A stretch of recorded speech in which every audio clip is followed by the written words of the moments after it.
Hello बच्चों, मैं MD Asif MD sir Hindi medium में एक बार फिर से आप सभी का बहुत बहुत स्वागत करता हूं। आई होप आप सभी मस्त और स्वस्थ होंगे और अपने अपने पढ़ाइयों में व्यस्त होंगे।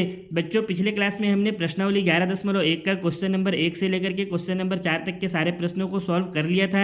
आज के क्लास में हम लोग क्वेश्चन नंबर 5 और इसके आगे के प्रश्नों को सॉल्व करेंगे। बच्चों, हम लोग क्वेश्चन नंबर 5 को सॉल्व करें उससे पहले आप लोगों को मैं एक बात बताना चाहता हूँ कि प्रश्नावली 11.1 में जितने भी क्वेश्चन दिए हुए हैं वे सारे के सारे क्वेश्चन लगभग एक जैसे हैं। सारे क्वेश्चन में या तो आपसे वृत्त की लघु त्रिज्याखंड या फिर दीर्घ त्रिज्याखंड या वृत्त का लघु वृत्तखंड या फिर दीर्घ वृत्तखंड या फिर त्रिज्याखंड के चाप की लंबाई, बस यही 5 चीज़ें ज्ञात करने के लिए कह रहा है। इसके अलावा आपसे जितने भी क्वेश्चन दिए हुए हैं उसमें और कुछ नहीं पूछा है ज्ञात करने के लिए, सिर्फ यही 5 चीज़ें आपसे पूछा है। सिर्फ और सिर्फ पूछने का जो तरीका है ना वो क्वेश्चन का बदल गया है। आपको सिर्फ ये समझना है कि क्वेश्चन में आपसे क्या ज्ञात करने के लिए कहा है। यदि आप ये समझ गए तो समझिए आपका क्वेश्चन वहीं पे सॉल्व हो गया। लेकिन ये समझने के लिए बच्चों आपको क्वेश्चन का बार बार प्रैक्टिस करना होगा। ये बात मैं आप लोगों को पिछले क्लास में भी बताया था कि आप लोग जितना ज़्यादा क्वेश्चन का प्रैक्टिस करेंगे आप लोगों को उतने अच्छे से समझ में आएगा कि क्वेश्चन में आपसे क्या याद करने के लिए कहा है या फिर क्वेश्चन में आपसे क्या पूछ रहा है। बस आपको सिर्फ यही समझना है। अगर आप ये समझ गए तो समझ जाइए आपका एग्ज़ाम में 5 से 6 नंबर कहीं नहीं गया है, आपको एग्ज़ाम में पूरा नंबर मिलेगा। इसलिए मैं आप लोगों से सिर्फ और सिर्फ यही कहना चाहूँगा कि जितना ज़्यादा हो सके आप लोग उतना ज़्यादा से ज़्यादा क्वेश्चन की प्रैक्टिस करिए। तो आइए क्वेश्चन नंबर 5 को पढ़ते हैं और समझते हैं क्वेश्चन नंबर 5 में हमसे क्या ज्ञात करने के लिए कह रहा है। क्वेश्चन नंबर 5 में दिया हुआ है त्रिज्या 21 सेंटीमीटर वाले वृत्त का एक चाप केंद्र पर 60 डिग्री का कोण अंतरित करता है। ज्ञात कीजिए चाप की लंबाई, चाप द्वारा बनाए गए त्रिज्याखंड का क्षेत्रफल और संगत जीवा द्वारा बनाए गए वृत्तखंड का क्षेत्रफल। तो इस क्वेश्चन को सॉल्व करने के लिए सबसे पहले तो हम लोग प्रश्नानुसार 21 सेंटीमीटर त्रिज्या वाला एक वृत्त बना लेते हैं। उसके बाद समझते हैं ये इस क्वेश्चन में हमसे क्या क्या ज्ञात करने के लिए कह रहा है। मान लेते हैं ये 21 सेंटीमीटर त्रिज्या वाला एक वृत्त है और इसका केंद्र O है। अब क्वेश्चन में समझिए हमसे क्या कह रहा है। 21 सेंटीमीटर त्रिज्या वाले वृत्त का एक चाप केंद्र पर 60 डिग्री का कोण अंतरित करता है, यानी ये जो वृत्त है इसका एक चाप है जो केंद्र पर 60 डिग्री का कोण बना रहा है। तो मान लेते हैं इस वृत्त का एक चाप यहाँ से लेकर के यहाँ तक है, ठीक है। ये पूरा मान लेते हैं इस वृत्त का एक चाप है, इसको नाम दे देते हैं AB। ये हो गया वृत्त का चाप AB। एक काम करते हैं बीच में एक और पॉइंट दे देते हैं C, ताकि आप लोगों को कोई कन्फ्यूज़न ना हो। अब क्वेश्चन में क्या कह रहा है, वृत्त का एक चाप केंद्र पर 60 डिग्री का कोण बना रहा है, यानी ये चाप क्या कर रहा है, केंद्र पर 60 डिग्री का कोण बना रहा है। इसका मतलब क्या होगा कि इस चाप के दोनों किनारे को हम लोग किससे मिलाएंगे, केंद्र से मिलाएंगे, तभी तो केंद्र पर चाप जो है 60 डिग्री का कोण बनाएगा। तो इस जब दोनों किनारों को हम लोग मिला दिए तो यहाँ पर जो कोण बना वो कितना डिग्री का बना, 60 डिग्री का बना। अब हमसे क्या कह रहा है पहले भाग में ज्ञात करने के लिए कि चाप की लंबाई ज्ञात करना है हमको। तो यहाँ पे चाप कौन सा है, ACB है, यानी हमको क्या ज्ञात करना है, ACB की लंबाई ज्ञात करना है। ACB का लंबाई हम लोगों को इस क्वेश्चन में ज्ञात करने के लिए कह रहा है। तो देखिए सबसे पहले तो इस क्वेश्चन में हमको क्या दिया हुआ है उसको लिखते हैं। पहले वाले भाग को हम लोग सॉल्व कर रहे हैं। यहाँ पे हमको दिया है जो वृत्त है इसकी त्रिज्या कितनी है, 21 सेंटीमीटर। तो लिखेंगे वृत्त की त्रिज्या बराबर 21 सेंटीमीटर। अब इस आकृति में देखिए यहाँ से जो OA है वो क्या होगा, वो वृत्त का त्रिज्या ही तो होगा, क्योंकि O केंद्र बिंदु है और A परिधि पर स्थित बिंदु है। केंद्र से परिधि के बीच की दूरी क्या कहलाती है, त्रिज्या, और जो कि हमको कितना दिया हुआ है 21 सेंटीमीटर। तो OA हमारा कितना हो गया 21 सेंटीमीटर। उसी तरह से OB भी कितना हो जाएगा, ये भी हो जाएगा 21 सेंटीमीटर, क्योंकि ये भी एक त्रिज्या है, ठीक है।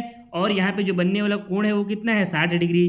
तो यहाँ पे लिखेंगे केंद्र पर बना कोण, केंद्र पर बना कोण बराबर कितना हो गया ये 60 डिग्री। और हमको इस क्वेश्चन में ज्ञात क्या करना है, ज्ञात करना है चाप ACB की लंबाई, ठीक है।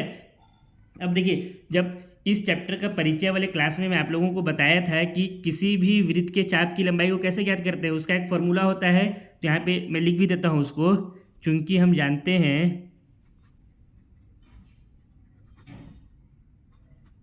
ठीक कि त्रिज्याखंड के चाप की लंबाई, त्रिज्याखंड के चाप की लंबाई का फॉर्मूला होता है थीटा बटे 360 डिग्री गुणा में 2 पाई आर यही फॉर्मूला होता है। इस फॉर्मूला को मैं आप लोगों को परिचय वाले वीडियो में बताया था। त्रिज्या खंड क्या होता है, जब कभी भी हम लोग चाप के किनारे वाले बिंदु को केंद्र से मिलाते हैं तो जो रचना बनता है पूरा वही क्या होता है, त्रिज्या खंड होता है। यानी यहाँ पे OACB पूरा क्या हो गया, त्रिज्या खंड हो गया। और इस त्रिज्या खंड का ACB क्या हो गया, चाप हो गया। तो हमको यही तो याद करना है, ACB। ठीक, तो हम लोग क्या करेंगे, यहाँ पे बस थीटा का वैल्यू रख देंगे जो कि हमको दिया हुआ 60 डिग्री, ई बराबर हो जाएगा 22/7, और आर का वैल्यू कितना दिया है 21। तो हमारा क्या निकल करके आ जाएगा, चाप ACB का लंबाई निकल करके आ जाएगा। तो अब इसको आगे सॉल्व करते हैं। अतः चाप ACB की लंबाई बराबर, थीटा का वैल्यू कितना है 60 डिग्री, तो ये हो गया 60/360 गुणा में 2 गुणा पाई का वैल्यू कितना होता है 22/7, तो ये हो गया 22/7 गुणा आर कितना दिया हुआ है हमको 21, तो आर की जगह पे हम लोग रख देंगे 21। अब देखिए इस जीरो से ये जीरो कट गया, 6 छक 36, और क्या कट जाएगा यहाँ से 7 तिरिया के 21 हो गया। इस 2 से इसको काटेंगे तो कितना आ जाएगा 2 तिहाई 6, और इस 3 से इस 3 को भी काट दिए तो हमारे पास बच करके क्या आया, यहाँ पे 22 ही तो बचा बस। तो जो चाप ACB की लंबाई है वो कितना हो गया, चाप ACB की लंबाई बराबर 22 सेंटीमीटर। यही क्या हो गया, इस क्वेश्चन के पहले वाले भाग का आंसर हो गया। अब दूसरे वाले भाग को देखिए, दूसरे वाले भाग में क्या याद करने के लिए कह रहा है। दूसरे वाले भाग में कह रहा है चाप द्वारा बनाए गए त्रिज्या खंड का क्षेत्रफल, यानी ये जो चाप ACB है इसके द्वारा बनाए गए त्रिज्या खंड का क्षेत्रफल याद करना है। त्रिज्या खंड क्या होता है, अभी आप लोगों को मैं थोड़ी देर पहले बताया, परिचय वाले वीडियो में भी आप लोगों को मैं बताया हूँ कि जब कभी भी हम लोग चाप के किनारे वाले बिंदु को केंद्र से मिलाते हैं तो जो पूरा आकृति बनता है या जो रचना बनता है वही क्या कहलाता है, त्रिज्या खंड। यानी यहाँ पे त्रिज्या खंड क्या है, OACB। इसका हम लोगों को क्या याद करना है, क्षेत्रफल याद करना है। बहुत ही आसानी से साथ याद कर लेंगे, क्योंकि त्रिज्या खंड को ज्ञात करने का फॉर्मूला मैं आप लोगों को परिचय वाले वीडियो में बताया था। क्या होता है त्रिज्या खंड याद करने वाला फॉर्मूला, यहाँ पे पहले तो लिखते हैं, दूसरे भाग का आंसर है। ठीक है, ये दूसरा भाग क्या है, चाप ACB द्वारा बनाए गए त्रिज्या खंड। त्रिज्या खंड क्या है हमारा आकृति में, थोड़ी देर पहले भी हम लोग देखें, OACB, ठीक है, का क्षेत्रफल। अभी हमको दूसरे भाग में ये ज्ञात करना है। तो हम लोग जानते हैं, चूंकि हम जानते हैं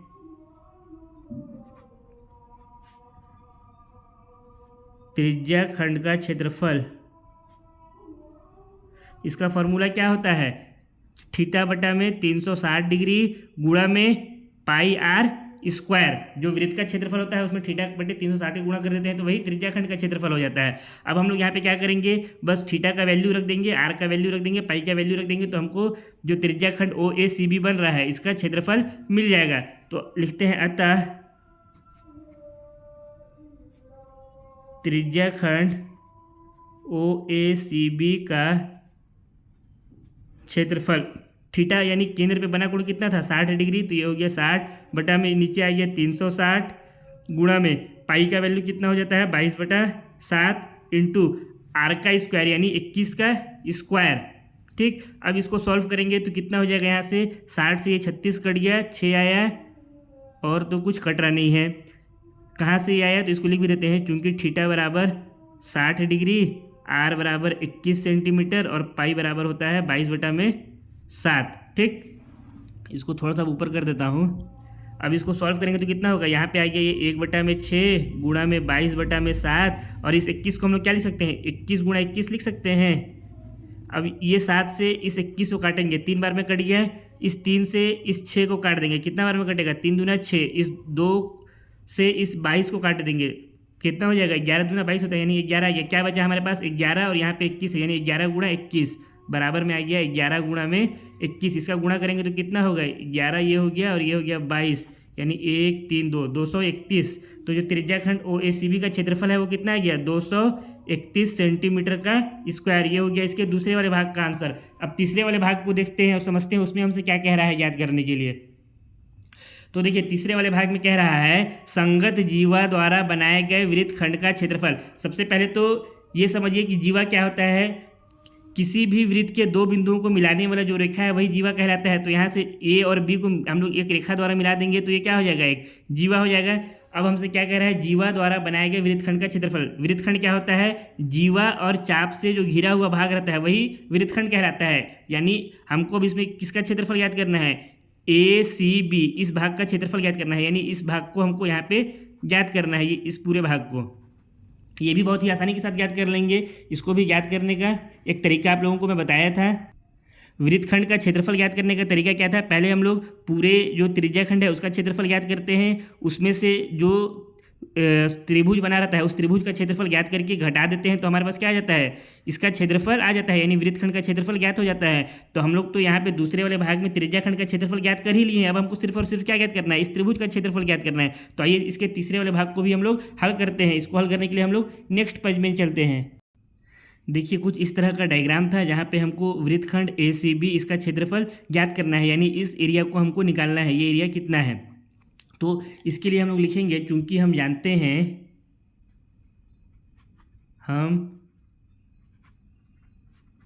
हैं वृत्तखंड का क्षेत्रफल बराबर क्या होता है, वृत्तखंड का क्षेत्रफल बराबर संगत त्रिज्याखंड का क्षेत्रफल, उसमें से किसको घटाना है, संगत त्रिभुज के क्षेत्रफल को। तो हमको क्या मिल जाएगा, ये जो वृत्तखंड है इसका क्षेत्रफल मिल जाएगा। तो यहाँ पे लिखेंगे संगत त्रिज्याखंड, कौन सा संगत त्रिज्याखंड, OACB है, तो संगत त्रिज्याखंड हो गया OACB का क्षेत्रफल। इसमें से किसको घटा देंगे, संगत त्रिभुज के क्षेत्रफल को। संगत त्रिभुज यहाँ पे कौन सा है, AOB है, यही त्रिभुज है यहाँ पे। तो संगत त्रिभुज हो गया AOB का क्षेत्रफल। इसको मान लेते हैं समीकरण नंबर, इसको समीकरण 2 मान लेते हैं ना, और यहाँ पे जो है हमारा इसको समीकरण 1 इसको मान लेते हैं। ये जो हम लोग इसके दूसरे वाले भाग में सॉल्व किए हैं ना, इसको मान लेते हैं समीकरण नंबर 1, और ये हो गया हमारा समीकरण नंबर 2। अब हम लोग क्या करेंगे, यहाँ पे समीकरण 1 से या फिर इस क्वेश्चन के जो दूसरा वाला भाग था वहाँ से हम लोग संगत त्रिज्याखंड का क्षेत्रफल यानी OACB का क्षेत्रफल तो ज्ञात कर लिए हैं 231 सेंटीमीटर का स्क्वायर। अब हम लोग को सिर्फ और सिर्फ क्या ज्ञात करना है, संगत त्रिभुज AOB का क्षेत्रफल ज्ञात करना है। हम लोग इस त्रिभुज का क्षेत्रफल ज्ञात कर लेंगे, तो हम लोग समीकरण 1 से और इस त्रिभुज का जो भी वैल्यू आएगा उसको मान लेते हैं समीकरण 3 नाम दे देंगे। समीकरण 3 से समीकरण 2 में वैल्यू रख देंगे, तो हम लोग क्या मिल जाएगा, वृत्तखंड का क्षेत्रफल मिल जाएगा, यानी ये जो भाग है हमको इसका एरिया का जानकारी मिल जाएगा, ये कितना है। तो अब हम लोग क्या करते हैं, इस त्रिभुज का क्षेत्रफल ज्ञात करते हैं। तो इस त्रिभुज को आप लोग ध्यान से देखिएगा ना, त्रिभुज AOB को, ठीक। अब यहाँ पे इसको समझिए, त्रिभुज AOB, इस त्रिभुज को यदि आप लोग देखें तो ये कैसा त्रिभुज है, एक समद्विबाहु त्रिभुज है। क्यों है समद्विबाहु त्रिभुज, क्योंकि इसके दो भुजा बराबर है, OA और OB दोनों 21-21 सेंटीमीटर है। तो ये कैसा त्रिभुज हो जाएगा, ये B हो गया, ये हो जाएगा एक समद्विबाहु त्रिभुज हो जाएगा।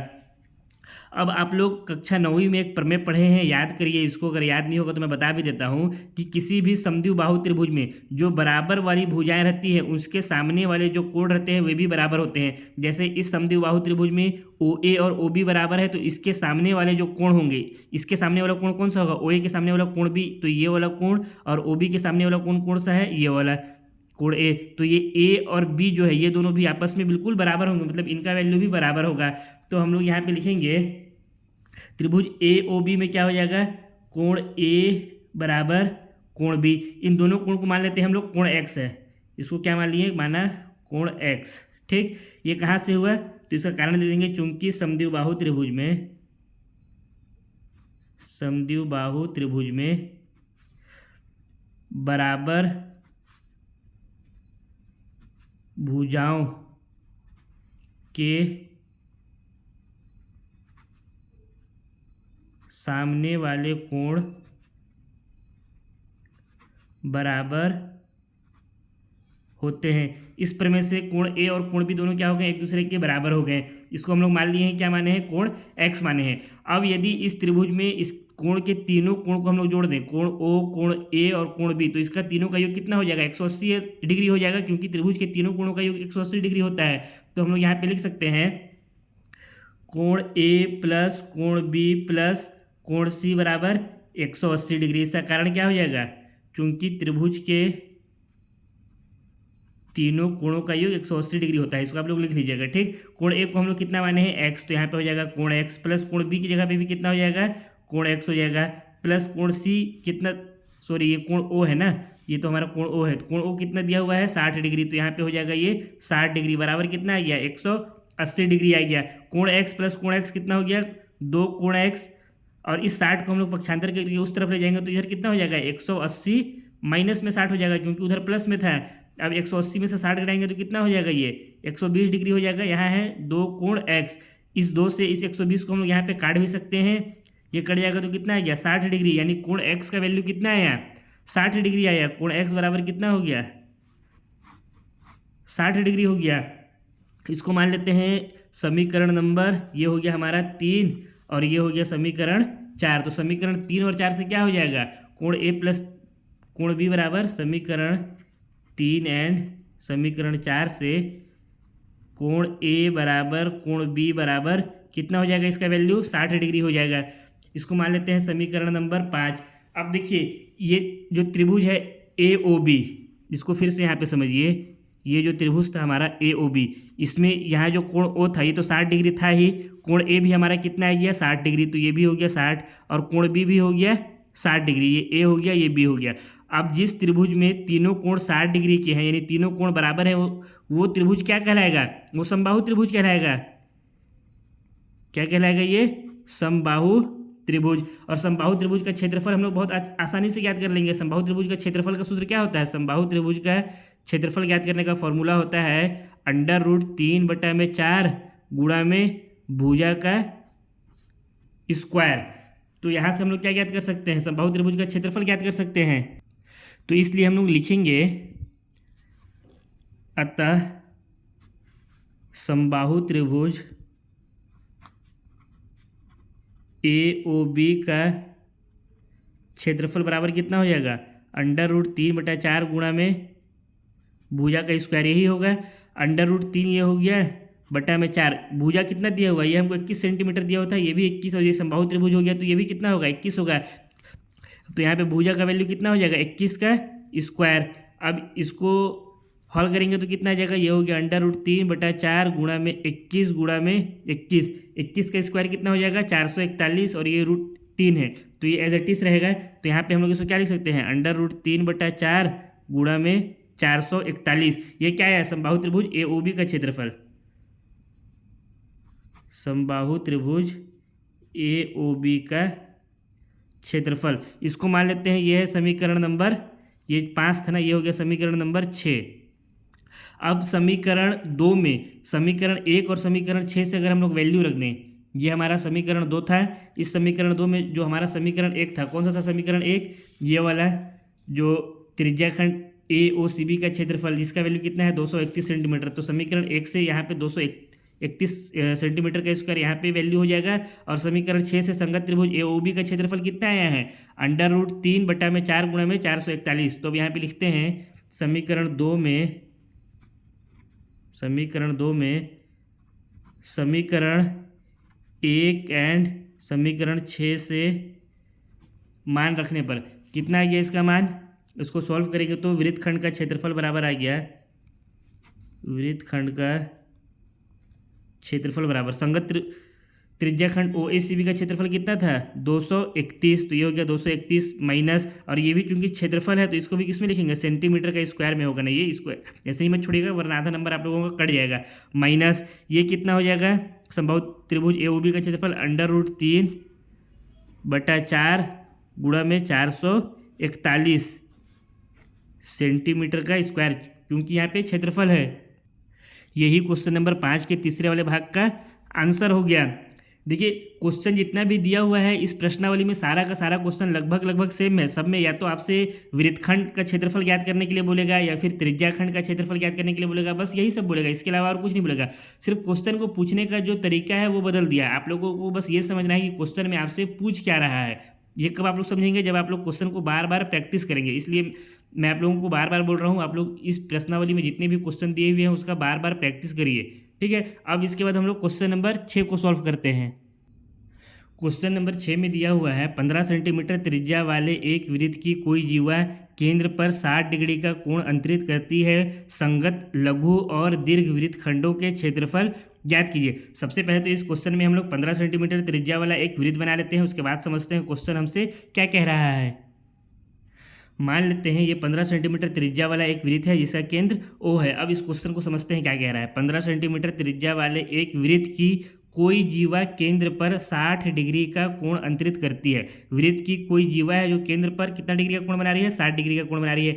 जीवा क्या होता है, किसी भी वृत्त के दो बिंदुओं को मिलाने वाला रेखा। मान लेते हैं ये जो वृत्त है इसके दो बिंदु, एक बिंदु यहाँ पे स्थित है, इसको नाम दे देते हैं ए, दूसरा बिंदु यहाँ पे स्थित है, इसको नाम दे देते हैं बी।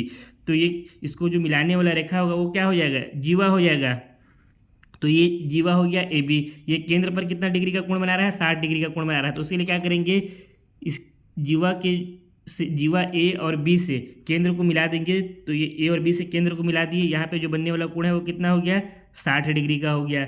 तो क्वेश्चन में क्या कह रहा है, संगत लघु और दीर्घ वृत्त खंडों के क्षेत्रफल ज्ञात कीजिए। संगत लघु और दीर्घ वृत्त खंडों के क्षेत्रफल ज्ञात कीजिए, यानी यहाँ पे हमको लघु वृत्तखंड का भी क्षेत्रफल ज्ञात करना है और दीर्घ वृत्तखंड का भी क्षेत्रफल ज्ञात करना है। वृत्तखंड क्या होता है, जीवा और चाप से घिरा हुआ जो भाग रहता है वही वृत्तखंड कहलाता है। जैसे ये हमारा जीवा हो गया ए बी, तो मान लेते हैं इससे घिरा हुआ एक चाप, ये जीवा ए बी हो गया, इसका संगत चाप ये इसको मान लेते हैं, ये एक चाप हो गया, इसको नाम दे देते हैं ए सी बी। ठीक, जीवा ए बी हो गया और यहाँ पे चाप हो गया ए सी बी, इससे घिरा हुआ एक भाग हो गया। तो ये जो चाप है ये इस वृत्त का कैसा चाप है, एक चाप अगर ए सी बी है यहाँ से यहाँ तक, तो ये तो लघु चाप हुआ, क्योंकि एक ऊपर में भी तो चाप है। ये जो ऊपर में जो यहाँ से पूरा आया है यहाँ तक का चाप, इसको नाम देते हैं ए डी बी। ठीक, ये बड़ा चाप होगा, दीर्घ चाप होगा। तो लघु चाप से जो घिरा हुआ भाग है लघु चाप और जीवा से, ये क्या हो जाएगा, लघु वृत्तखंड। यानी एक तो हमको इसका भी क्षेत्रफल ज्ञात करना है कि ये कितना है, ये हमारा हो जाएगा, क्या होगा, ये हो गया हमारा लघु वृत्तखंड। लघु वृत्तखंड, लघु चाप और जीवा से घिरा हुआ भाग लघु वृत्तखंड हो गया, जिसका हमको क्षेत्रफल ज्ञात करना है। इसी तरह से ये जो ए डी बी है ये दीर्घ चाप हो गया, और ये जो जीवा ए बी है इससे जो पूरा घिरा हुआ भाग है यहाँ से पूरा यहाँ तक का भाग, पूरा ये पूरा भाग, ये क्या हो जाएगा, ये हो जाएगा दीर्घ वृत्तखंड का क्षेत्रफल। दीर्घ वृत्तखंड, ठीक है, ये ए डी बी और ये ए बी, ये जो भाग है ये क्या होगी, ये दीर्घ वृत्तखंड, इसका हम लोग को क्षेत्रफल ज्ञात करना है। दो चीज़ याद करना है। और क्वेश्चन में हमसे क्या कह रहा है कि पाई बराबर हमको 3.14 लेना है और √3 के जगह पे हमको 1.73 का प्रयोग करना है। ठीक, पाई की जगह पे हम लोग को क्या लेना है, 3.14 और √3 की जगह पे 1.73। आइए इस क्वेश्चन को सॉल्व करते हैं। पहले तो हमको क्या दिया हुआ है उसको लिख लेते हैं। वृत्त की त्रिज्या दिया है, तो यहाँ पे लिखते हैं दिया है वृत्त की त्रिज्या बराबर 15 सेंटीमीटर और यहाँ पे बनने वाला कोण कितना है, 60 डिग्री। केंद्र पर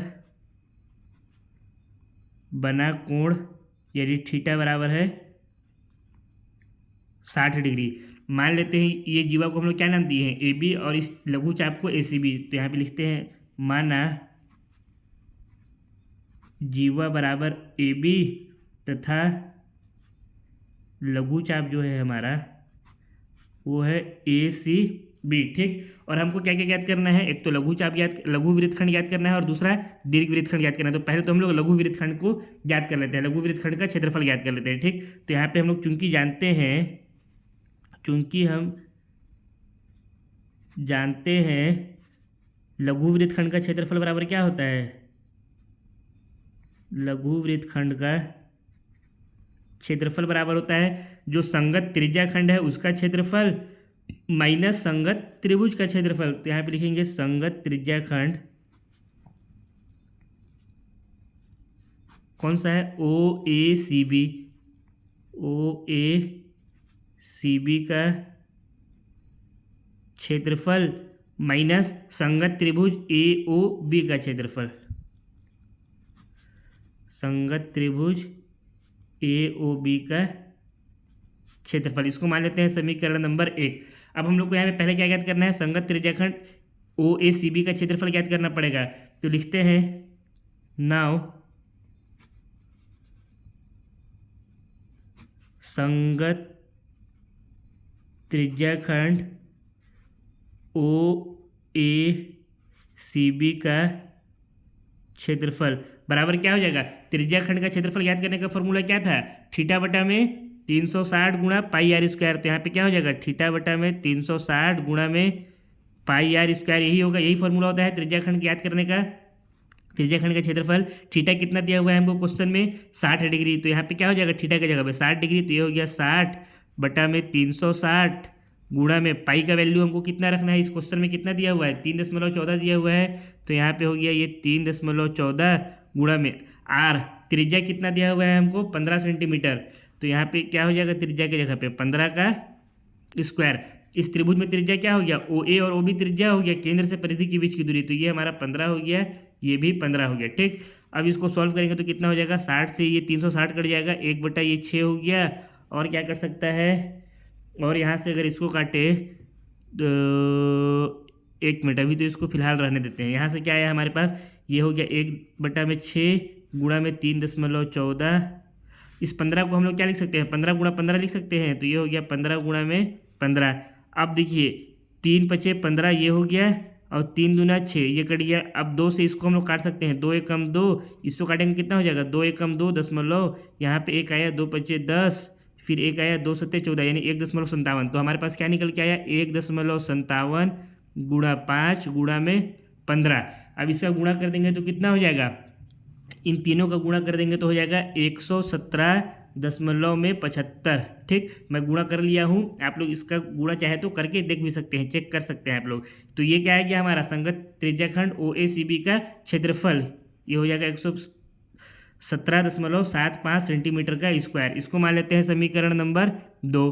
अब हम लोग को और क्या याद करना है, संगत त्रिभुज ए ओ बी का क्षेत्रफल, तो अब यहाँ पे लिखते हैं नाउ त्रिभुज ए ओ बी। ठीक, देखिए इस डायग्राम में जो त्रिभुज ए ओ बी है उसमें यहाँ पे बनने वाला कोण कितना है 60 डिग्री का है। क्वेश्चन नंबर 5 में आप लोगों को मैं अभी थोड़ी देर पहले बताया हूँ कि किसी भी त्रिभुज में एक कोण जब 60 डिग्री का बन रहा था तो वो त्रिभुज कैसा हो गया था, हमारा समबाहु त्रिभुज हो गया था।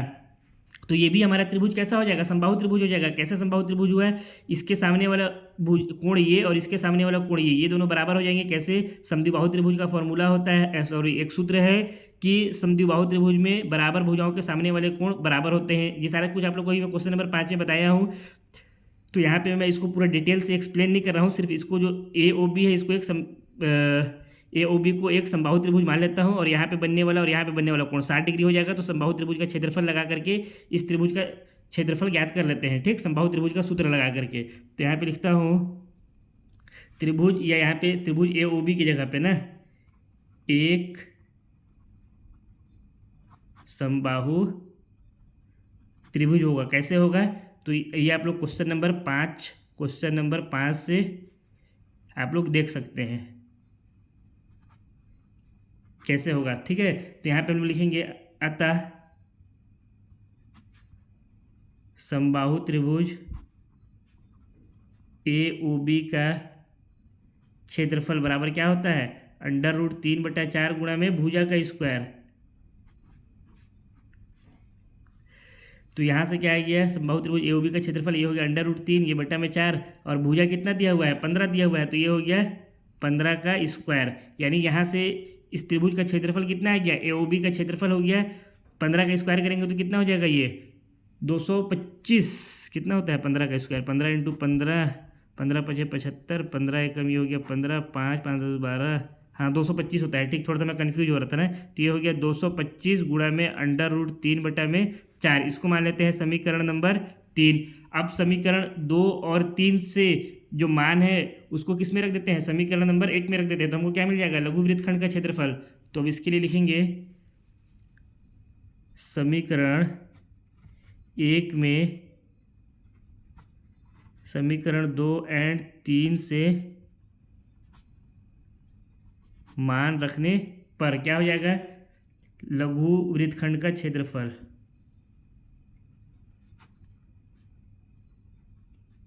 बराबर कितना दिया हुआ है, संगत त्रिज्याखंड का क्षेत्रफल 117.75, तो ये हो गया 117.75 सेंटीमीटर का स्क्वायर है। ये भी सेंटीमीटर का स्क्वायर में ही होगा ना, क्योंकि क्वेश्चन में हमको यहाँ पे सेंटीमीटर दिया है। क्षेत्रफल में इसको लिखना जरूरी है सेंटीमीटर का स्क्वायर। अगर आप लोग मात्रक नहीं लिखेंगे तो एग्जामिनर आप लोगों का 5 नंबर बोल रहा हूँ, आधा नंबर काट देगा, इसलिए आप लोग इसको जरूर लिखिएगा।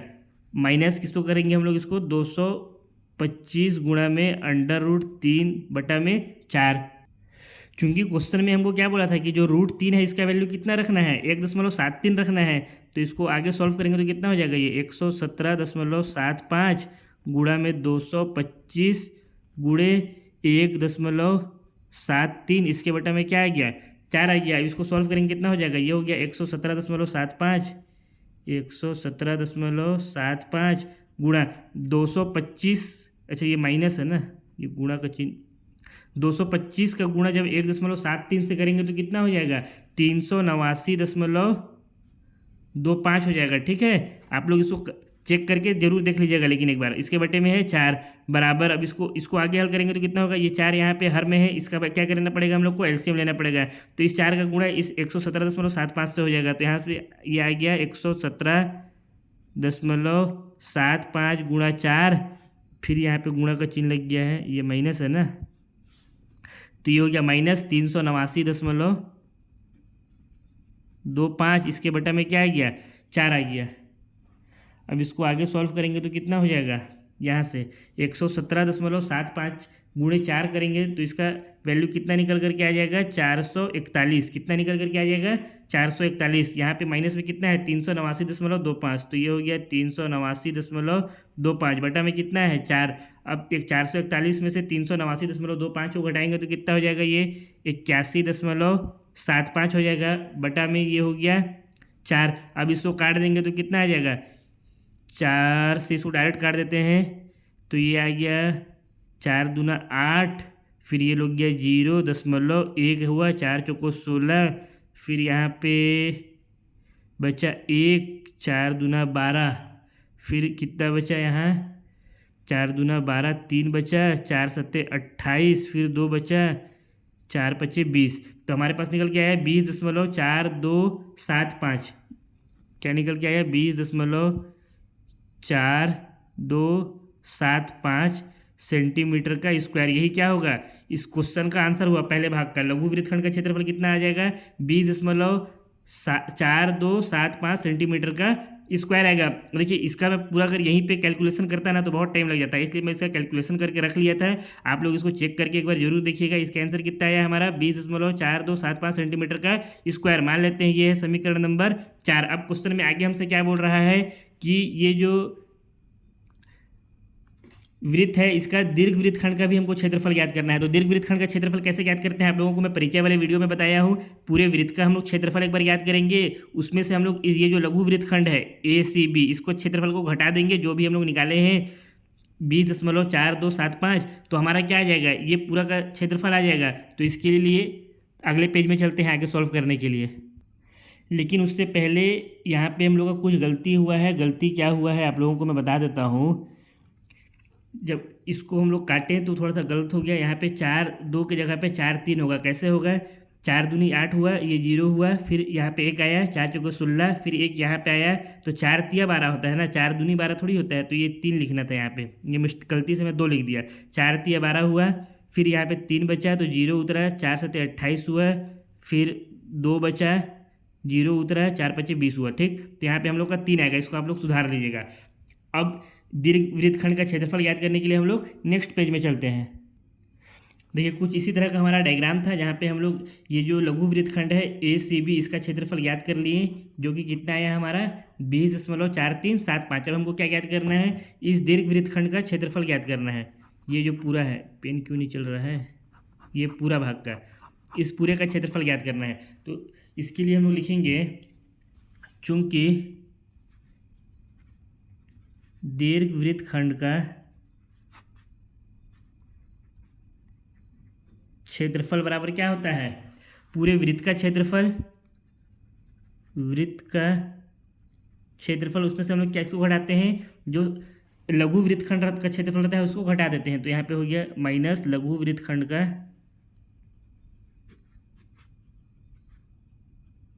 क्षेत्रफल। तो लघु वृत्तखंड का क्षेत्रफल तो हम लोग अभी याद कर लिए हैं, जो कि हमारा कितना आया था, इसको यहाँ पे लिख भी देता हूँ, 20.4375 सेंटीमीटर का स्क्वायर, ये हमारा आया था लघु वृत्तखंड का क्षेत्रफल। अब हमको दीर्घ वृत्तखंड का क्षेत्रफल ज्ञात करना है, तो इसके लिए हमको सिर्फ और सिर्फ क्या ज्ञात करना पड़ेगा, वृत्त का क्षेत्रफल ज्ञात करना पड़ेगा। तो हमारा ये पूरा वैल्यू आ जाएगा। मान लेते हैं ये हमारा समीकरण नंबर 5 है, उसको 4 ही माने थे ना लघु वृत्तखंड का क्षेत्रफल को। ये यहाँ पे हाँ 20.4375 ये समीकरण 4 था ना, तो ये हमारा समीकरण नंबर 5 हो जाएगा। ये हो गया समीकरण 5। अब लिखते हैं 9 वृत्त का क्षेत्रफल बराबर कितना होता है, पाई आर स्क्वायर होता है। पाई का वैल्यू हमको क्वेश्चन में कितना रखने के लिए बोला है, 3.14, यही बोला है ना क्वेश्चन में, 3.14 गुणा में आर का स्क्वायर। आर क्या है, त्रिज्या। त्रिज्या कितना दिया हुआ है, 15, यानी कितना हो गया 15 का स्क्वायर। इसको हल किया तो कितना हो गया 3.14 गुणा में 15 का स्क्वायर कितना हो जाता है 275। 275 नहीं, ये 225 होता है ना। तो 225 का 3.14 के साथ गुणा करेंगे तो कितना आ जाएगा 706.5 सेंटीमीटर का स्क्वायर। कितना आ गया हमारा वृत्त का क्षेत्रफल, वृत्त का क्षेत्रफल बराबर आ गया 706.5 सेंटीमीटर का स्क्वायर। उसको मान लेते हैं हम लोग समीकरण नंबर 6। अब समीकरण 5 में समीकरण जो हमारा 4 आया था ये वाला जिसका मान था, और समीकरण 6 हमारा ये, समीकरण 5 में समीकरण 6 और समीकरण 4 से वैल्यू को पुट कर देते हैं। तो लिखेंगे 9 समीकरण 5 में समीकरण, पहले क्या रखना है वृत्त का क्षेत्रफल जो कि कितना है समीकरण 6, तो पहले समीकरण 6 लिखेंगे, एंड लघु वृत्तखंड का क्षेत्रफल जो कि हमारा कितना था समीकरण 4, तो समीकरण 4 से मान रखने पर कितना हो जाएगा दीर्घ वृत्तखंड का क्षेत्रफल बराबर, दीर्घ वृत्तखंड का क्षेत्रफल बराबर होगा 706.5 माइनस 20 ये हो गया 20.4375 सेंटीमीटर का यहाँ पे हो जाएगा स्क्वायर, क्योंकि ये क्या है क्षेत्रफल है। अब इसमें से इसको घटा देंगे तो कितना आ जाएगा 686.0625, कितना आ जाएगा 0625 सेंटीमीटर का स्क्वायर। ये क्या हो गया दीर्घ वृत्तखंड का क्षेत्रफल।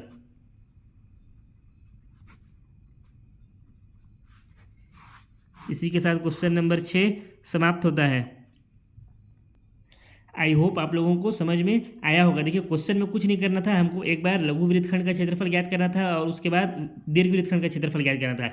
यदि आप लोग इस चैप्टर का परिचय वाला वीडियो देखे होंगे तो आप लोगों को समझने में कहीं पे कोई दिक्कत नहीं होगा, लेकिन आप लोग अगर परिचय वाले वीडियो को अच्छे से नहीं देखे होंगे तो आप लोगों को समझने में फिर बहुत प्रॉब्लम होगा। इसलिए मैं आप लोगों को फिर से कह रहा हूँ, आप लोग इस चैप्टर को मतलब इस क्वेश्चन आंसर का सॉल्यूशन को देखने से पहले इस चैप्टर के परिचय वाले वीडियो को जरूर देख लीजिएगा। अगर आप लोग इस चैप्टर के परिचय वाले वीडियो को देख लिए और जो मैं सॉल्यूशन करा रहा हूँ इस सॉल्यूशन का आप लोग प्रैक्टिस कर लिए खुद से 2 से 3 बार कम से कम, तो आप लोगों का एग्जाम में 5 से 6 नंबर कहीं नहीं गया है आप लोगों को। इसलिए मैं बार बार बोल रहा हूँ कि इस क्वेश्चन का आप लोग जब तक प्रैक्टिस नहीं करिएगा तब तक आप लोगों को क्वेश्चन समझ में नहीं आएगा। इसलिए आप लोग इस चैप्टर में जो क्वेश्चन दिए हुए हैं उसका ज़्यादा से ज़्यादा प्रैक्टिस करिए। आई थिंक आज के क्लास के लिए इतना काफ़ी है, क्योंकि हम लोगों को क्वांटिटी लेकर के नहीं चलना है बल्कि क्वालिटी लेकर के चलना है। मेरा जो एम है वो ये है कि आप लोगों को अच्छे से अच्छे तरीके से पढ़ाऊँ आप लोगों को, है ना। ये नहीं कि एक क्लास में ही सारा क्वेश्चन करा दें और पढ़ाने का जो क्वालिटी है उसमें कुछ ना रहे, बल्कि अच्छे से अच्छे क्वालिटी के साथ मेरा जो एम है आप लोगों को पढ़ाना है। क्वांटिटी ये नहीं है कि एक ही क्लास में सारा प्रश्न को सॉल्व कर लें। तो आज के क्लास को अब यहीं पे समाप्त करते हैं। अब बाकी के बचे हुए प्रश्नों को नेक्स्ट क्लास में हल करेंगे। तब तक के लिए आप सभी मस्त रहिए, स्वस्थ रहिए और अपने अपने पढ़ाइयों में व्यस्त रहिए। जो क्लास के अंदर क्वेश्चन कराया जा रहा है अगले क्लास में आने से पहले उन सभी क्वेश्चन का आप सब लोग प्रैक्टिस ज़रूर कर लिए रहिएगा।